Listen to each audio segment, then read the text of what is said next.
تاریخ میں سر ایک نام آتا ہے نعمت شاہ ولی کا جی، اور آپ کی جو شاعری ہے اور آپ کی جو پیشن گوئی اس میں میں نے وہ پڑھا ہے تو میں بڑا حیران ہوا ہوں کہ 800 سال پہلے آپ نے وقت کے بادشاہ، اس نے پیدا کہاں ہونا ہے، اس کے بیٹے نے پیدا کہاں ہونا ہے، اس کا نام کیا ہوگا، کہاں فتح ملے گی، کہاں معاملات کیسے ہوں گے. آپ تذکرہ کرتے ہیں کہ اس وقت پہ آ کے اور اس سے اگلے وقت کی طرف اشارہ کرتے ہوئے کہتے ہیں کہ آئندہ دنوں میں ایک غزوہ ہند ہوگا، اور اس ہند کے غزوہ میں اس ہماری جو بیلٹ ہے اس کو ساتھ ملے گا ایران کا اور چائنیز کا اور باقیوں کا، اور فتح مسلمانوں کی ہوگی. تو سر ڈر سا لگتا ہے اس پیشن گوئی کو دیکھتے ہوئے کہ کیا ہم جنگوں کو برداشت کرنے کے قابل ہیں؟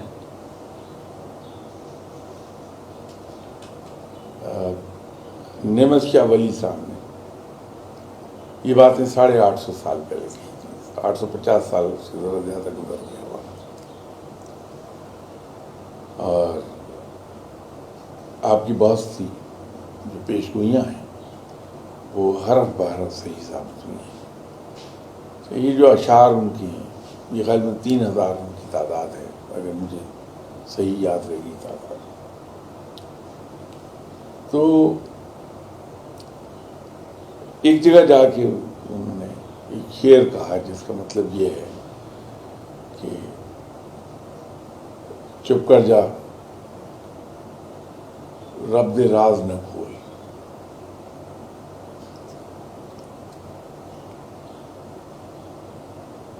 فقیر باز کا ترنگ میں ہوتا ہے، موج میں ہوتا ہے. تو جو کچھ وہ عالم استغراق میں، عالم کشف میں دیکھتا ہے تو اپنی اس لے میں وہ بولتا چلا جاتا ہے. تو جب اس ٹرانس سے باہر آتا ہے تو پھر وہ یہ کہتا ہے کہ چپ کر جا رب دے راز نہ کھول. تو یہ ہو جاتا ہے کہ کہیں بے اختیار کسی فقیر نے جب کشف اس پر طاری ہے منہ کھول دیا تو باتیں نکال دی.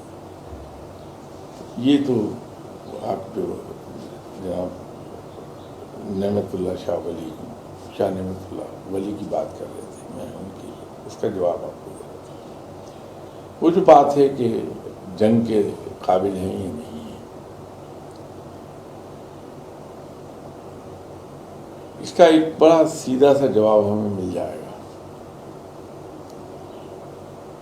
کیا جنگ بدر کے وقت ہماری حالت ایسی تھی کہ ہم کوئی جنگ لڑ پاتے؟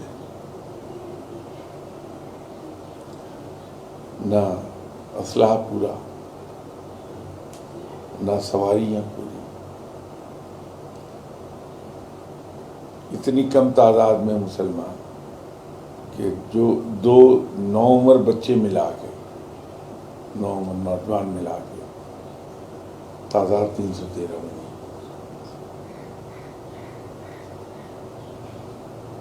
وہاں تو کوئی ہیزیٹیشن نہیں تھی جنگ لڑنے کے لیے. سیدھی بات ہے، جہاد کا وقت آیا، نکل چلو مسلمانوں. کوئی ہچکچاہٹ نہیں، کوئی یہ نہیں سوچا گیا کہ ہمارے وسائل کیا ہیں اور اہل قریش کے وسائل کیا ہیں، اس جنگ کا انجام کیا ہوگا. جہاد فرض ہے، نکلو، اللہ مدد کرنے والا ہے. اللہ نے مدد کر دی، جنگ جیت گئے. اس کے بعد بھی جو غزوات آئے اور جنگیں آئیں ان میں بھی ہمارے حالات کوئی زیادہ اچھے نہیں تھے. ہمارے حالات تو بہتر ہوئے حضرت عمر رضی اللہ تعالیٰ عنہ کے دور میں جا کے.